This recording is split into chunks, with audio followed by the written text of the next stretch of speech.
Hello, everyone, and welcome to another edition of the Powell Press. I am State Senator Bobby Powell Jr., representing Senate District 30 in Palm Beach County. This is week 3 of the 2022 legislative session, and boy, do I have some important information to share with you about this week.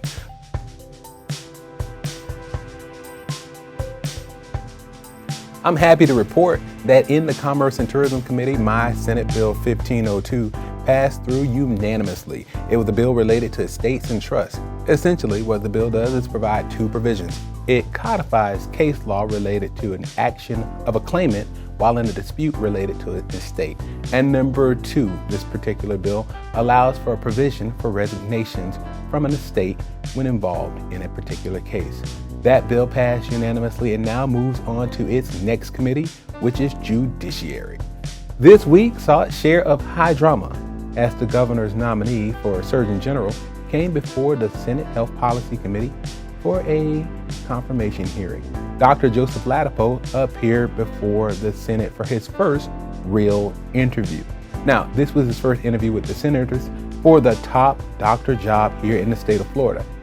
As a member of that committee, I was joined with my fellow Democrats in questioning whether Florida would receive the best care under his watch. Unfortunately, Dr. Ladapo avoided most of our questions. As the leader in public health here in the state of Florida, do you believe that it is a sign of weakness to say I was wrong or I apologize? You know, I think that it's not, I actually don't think that they're related. I mean, I think that strength and weakness are intrinsic values.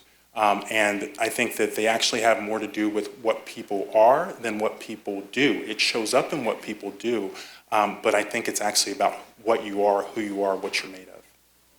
He had a reluctance to share his thoughts on everything from vaccines to mask wearing, leading us Senate Democrats to walk out of this hearing because it became unproductive.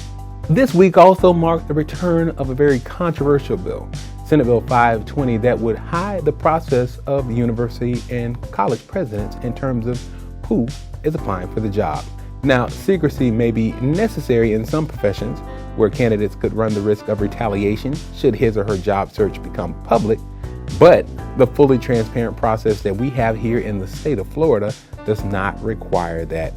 Florida's education system has served us well, not only in producing some of the finest college and university presidents, but moving our public institutions of learning into the nation's top tier. For those reasons, I voted against Senate Bill 520. I believe that in this state, the process should remain transparent and open.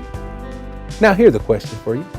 Should businesses be allowed to sue local governments and, in essence, taxpayers if an ordinance hurts their profits?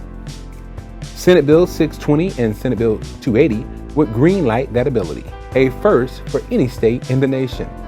Now, this legislation is another example of Tallahassee stripping away power from local elected officials.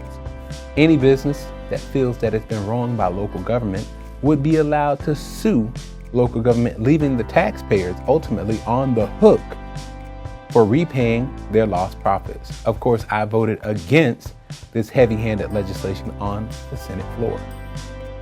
All right, everyone, next week marks the 4th week of the 2022 legislative session. We are getting to the halfway point. Before we get there, I want to tell you we are preparing for the budget. Next week, we'll talk about some of the issues and items that are in or proposed for our 2022 legislative budget because it is coming. Now, I want to remind everyone to like, share, and comment. Be interactive with these videos. This is the 2022 legislative session in the Powell Press. I am State Senator Bobby Powell Jr., of course, representing Senate District 30 in Palm Beach County, reminding you that a life of service is indeed a life that counts. Of course, you can watch us and follow us on Instagram, Facebook, YouTube, LinkedIn, and Twitter.